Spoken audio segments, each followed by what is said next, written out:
Why the Strait of Hormuz matters for India's internet. Beneath these waters runs a web of submarine internet cables that carry the bulk of global data traffic.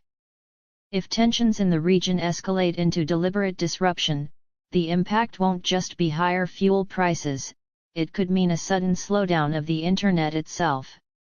Key cable systems like IMEWE, AAE1, EIG and IMEWE pass through or near this region. These cables carry massive volumes of data between India, Europe, Africa, and West Asia. The Strait of Hormuz has always been framed as an energy risk. Nearly a fifth of global oil and a quarter of LNG flows through this narrow stretch. But beneath the tankers lies something just as critical: the Internet. Beneath these waters runs a web of submarine internet cables that carry the bulk of global data traffic.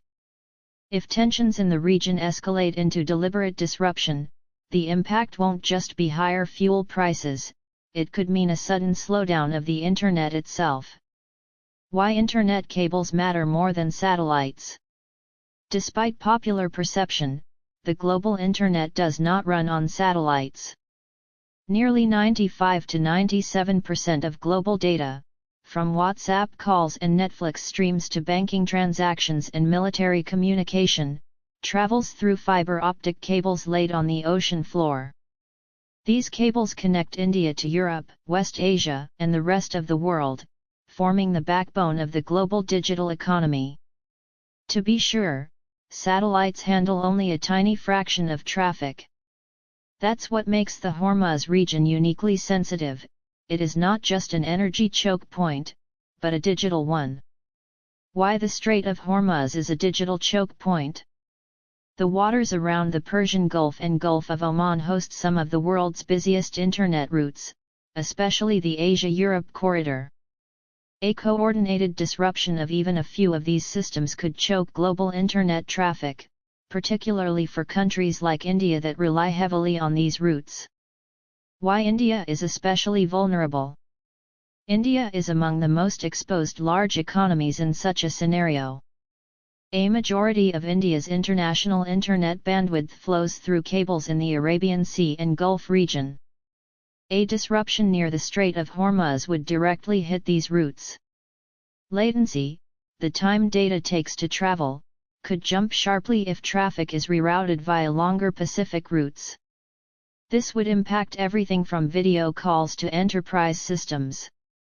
For internet users in India, this could mean slower access to global platforms like YouTube, Instagram and international services.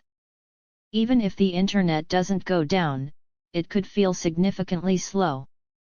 International systems like SWIFT, cross-border payments and remittances, especially from the Gulf, could also slow down.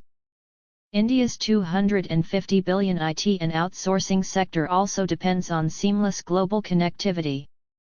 From cloud deployments to real-time calls with clients in the US and Europe, everything runs on low-latency networks. A disruption could lead to productivity losses, missed service agreements, and even financial penalties for Indian firms.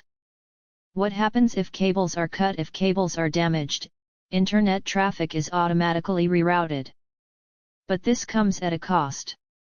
Users across India could see slower speeds, buffering videos, patchy video calls and lag in cloud services.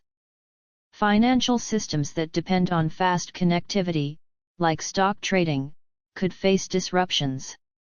As congestion builds, cloud services such as AWS, Azure, and Google Cloud could face partial outages or delays. Countries would rush to build alternate cable routes and invest in satellite backups. The crisis could trigger a geopolitical race to control digital infrastructure, much like oil in the 20th century.